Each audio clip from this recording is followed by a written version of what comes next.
Многие задаются вопросами, что такое семейная реликвия. Это любая вещь, имеющая особое значение для членов семьи, передающаяся на протяжении долгих лет от поколения к поколению. В нашей семье тоже есть семейные реликвии, и одной из них – это медали и удостоверения за боевые заслуги участия в Великой Отечественной войне моего дедушки. Мой дедушка Билалов Касым родился в селе Татарская Багана Чистопольского района в 1892 году. В сельской школе получил 7-летнее образование. В 17 лет поехал на заработки в город Чита. Там он работал бурильщиком. В ряды вооруженных сил был мобилизован в 1941 году из города Чита. После недолгой службы началась Великая Отечественная война.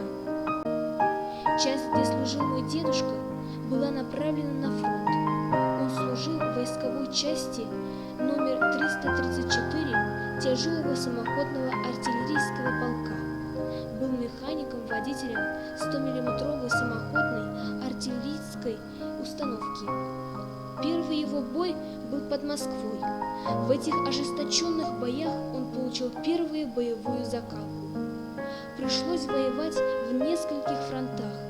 Битва за Днепр, ряд взаимосвязанных стратегических операций Великой Отечественной войны, проведенных в 1943 году на берегах Днепра. Но самый трудный бой был во время форсирования Днепра. За эту операцию Билалов Касым был награжден орденом Красной Звезды, медалью за форсирование Днепра. 15 октября 1944 года был тяжело ранен в боях. 5 месяцев пролежал в госпитале города Саратов. В апреле 1945 года вернулся в родное село. Принимал активное участие в благоустройстве села.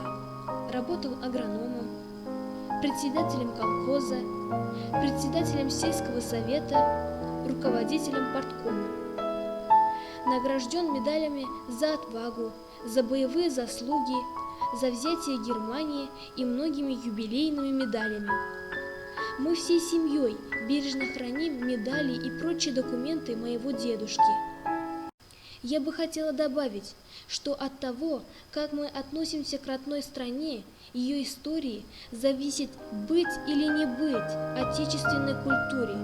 Только мы, сохранив свои ценности и традиции, поможем излечить нашу страну и предотвратить вымирание наций.